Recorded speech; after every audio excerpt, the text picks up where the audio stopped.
ನಮಸ್ಕಾರ ವೀಕ್ಷಕರೇ, ನೀವು ನೋಡ್ತಿದ್ದೀರಾ ಆರ್ಜೆ ಸ್ಪೀಡ್ ನ್ಯೂಸ್.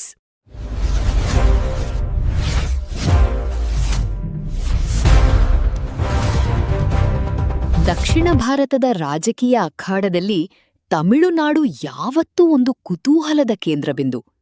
ದ್ರಾವಿಡ ಸಿದ್ಧಾಂತದ ಮಣ್ಣಿನಲ್ಲಿ ಈ ಬಾರಿ ನಡೆದ ಚುನಾವಣಾ ಯುದ್ಧದಲ್ಲಿ ಯಾರಿಗೆ ವಿಜಯಮಾಲೆ ಸಿಕ್ಕಿದೆ, ಯಾರು ಧೂಳೀಪಟವಾಗಿದ್ದಾರೆ? ಸ್ಟಾಲಿನ್ ಅವರ ಚಾಣಾಕ್ಷತನ ಕೆಲಸ ಮಾಡಿದೆಯೇ? ಅಣ್ಣಾಮಲೈ ಅವರ ಅಬ್ಬರ ಮತಗಳಾಗಿ ಬದಲಾಗಿದೆಯೇ? ಇವತ್ತಿನ ಈ ವಿಶೇಷ ವರದಿಯಲ್ಲಿ ನಾವು ತಮಿಳುನಾಡು ಚುನಾವಣಾ ಫಲಿತಾಂಶದ ಆಳ ಅಗಲವನ್ನು ಸಂಪೂರ್ಣವಾಗಿ ವಿಶ್ಲೇಷಣೆ ಮಾಡಲಿದ್ದೇವೆ. ವಿಡಿಯೋ ಕೊನೆಯವರೆಗೂ ನೋಡಿ, ಯಾಕಂದ್ರೆ ಇಲ್ಲಿ ಸೋಲು ಗೆಲುವಿನ ಹಿಂದೆ ದೊಡ್ಡ ರಾಜಕೀಯ ತಂತ್ರಗಾರಿಕೆಯಿದೆ.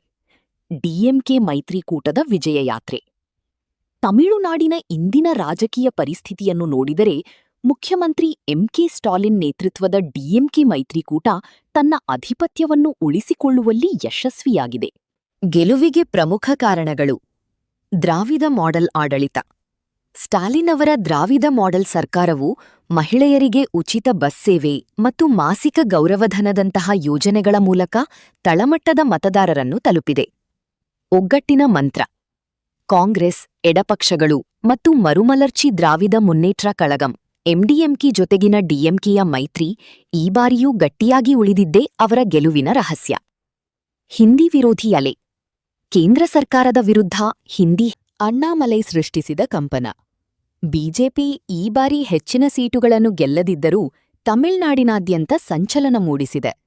ಅಣ್ಣಾಮಲೈಯವರ ಭ್ರಷ್ಟಾಚಾರ ವಿರೋಧಿ ಹೋರಾಟ ಮತ್ತು ಡಿಎಂಕೆ ಸರ್ಕಾರದ ಮೇಲಿನ ವಾಗ್ದಾಳಿ ಯುವಜನರನ್ನು ಆಕರ್ಷಿಸಿದೆ.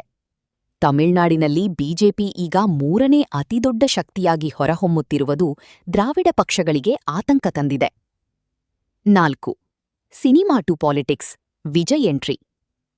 ಇನ್ನುಳಿದಂತೆ ತಮಿಳು ಚಿತ್ರರಂಗದ ದಳಪತಿ ವಿಜಯ್ ಅವರ ತಮಿಳಗ ವೆಟ್ರಿ ಕಳಗಂ ಅಂದ್ರೆ ಟಿವಿಕೆ ಪಕ್ಷದ ಪ್ರವೇಶವು ಈ ಬಾರಿ ಚರ್ಚೆಯ ವಿಷಯವಾಗಿತ್ತು. ವಿಜಯ್ ಅವರ ಸಭೆಗಳಿಗೆ ಲಕ್ಷಾಂತರ ಜನರು ಸೇರಿದ್ದು, ಅವರು ಮುಂಬರುವ 2026ರ ವಿಧಾನಸಭಾ ಚುನಾವಣೆಯಲ್ಲಿ ದೊಡ್ಡ ಮಟ್ಟದ ಕಿಂಗ್ ಮೇಕರ್ ಆಗುವ ಮುನ್ಸೂಚನೆ ನೀಡಿದ್ದಾರೆ. ಸೀಮಾನವರ ನಾಮ್ ತಮಿಳರ್ ಕಳಗಂ ಕೂಡ ಸೈಲೆಂಟ್ ಆಗಿ ತನ್ನ ಮತಬ್ಯಾಂಕ್ ಹೆಚ್ಚಿಸಿಕೊಳ್ಳುತ್ತಿದೆ. 5. ಅಂತಿಮ ವಿಶ್ಲೇಷಣೆ. ಮುಂದೇನು? ಒಟ್ಟಾರೆಯಾಗಿ ಹೇಳುವುದಾದರೆ ತಮಿಳ್ನಾಡಿನಲ್ಲಿ ಸದ್ಯಕ್ಕೆ ಸ್ಟಾಲಿನ್ ಅವರ ಹವಾ ಮುಂದುವರಿಯುತ್ತಿದೆ. ಆದರೆ ಎಐಎಡಿಎಂಕೆ ತನ್ನ ಸ್ಥಾನವನ್ನು ಉಳಿಸಿಕೊಳ್ಳಲು ಒದ್ದಾಡುತ್ತಿದೆ.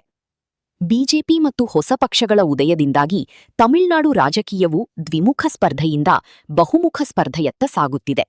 ಇದು ಕೇವಲ ಒಂದು ಚುನಾವಣೆಯ ಫಲಿತಾಂಶವಲ್ಲ, ಇದು ತಮಿಳುನಾಡಿನ ಭವಿಷ್ಯದ ರಾಜಕೀಯ ಬದಲಾವಣೆಯ ದಿಕ್ಸೂಚಿ. ದ್ರಾವಿಡ ಸಿದ್ಧಾಂತದ ಬೇರುಗಳು ಎಷ್ಟರ ಮಟ್ಟಿಗೆ ಗಟ್ಟಿಯಾಗಿವೆ ಎಂಬುದು ಮುಂದಿನ ದಿನಗಳಲ್ಲಿ ನಿರ್ಧಾರವಾಗಲಿದೆ.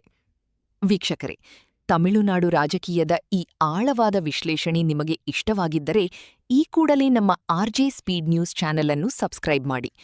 ನಿಮ್ಮ ಪ್ರಕಾರ ಮುಂದಿನ ಚುನಾವಣೆಯಲ್ಲಿ ತಮಿಳುನಾಡಿನ ಮುಖ್ಯಮಂತ್ರಿ ಯಾರಾಗಬೇಕು? ಸ್ಟಾಲಿನ್ ಅವರೇ ಮುಂದುವರಿಯಬೇಕಾ ಅಥವಾ ಅಣ್ಣಾಮಲೈ ಅಥವಾ ವಿಜಯ್ ಅವರಿಗೆ ಅವಕಾಶ ಸಿಗಬೇಕಾ? ನಿಮ್ಮ ಅನಿಸಿಕೆಯನ್ನು ಕೆಳಗೆ ಕಾಮೆಂಟ್ ಮಾಡಿ ತಿಳಿಸಿ. ನಿರಂತರ ಸುದ್ದಿಗಳಿಗಾಗಿ ನೋಡ್ತಾ ಇರಿ ಆರ್ಜೆ ಸ್ಪೀಡ್ ನ್ಯೂಸ್. ಧನ್ಯವಾದಗಳು.